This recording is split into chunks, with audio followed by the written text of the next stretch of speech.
င်္ဂလာပါဒီမှာဒီနေ့ပါရွှာကွန်နာဆန်သွားတဲ့ပုံစံကိုပြအစစ်စစ်လုပ်ပြပေးမယ်နော်ပထမကျွန်တော်တာတာဆန်နေထားမှာနေလိုက်တာတာဆန်ဆိုတာကျွန်တော်ဒီမှာခြေထောက်နှစ်ဖက်ကိုဆူတယ်လက်နှစ်ဖက်ခန္ဓာကိုယ်လေးမှာတစ်ကိုယ်လုံးကို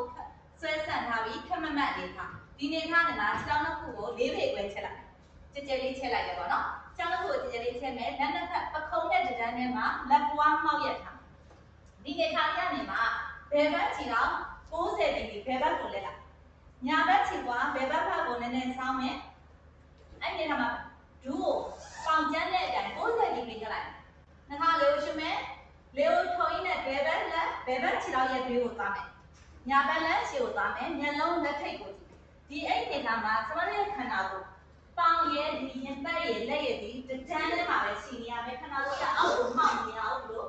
တစ်ထောင်နဲ့နေထားမှာရှိရတယ်ဟုတ်ပြီနော်ဒါပါရွှာကွန်နာဆန်သွားတဲ့ပုံစံပြန်လာမယ်ဆိုရင်ခုနသွားထားတဲ့အဆင့်အတိုင်းအဆင့်ဆင့်ပြန်လာပြီ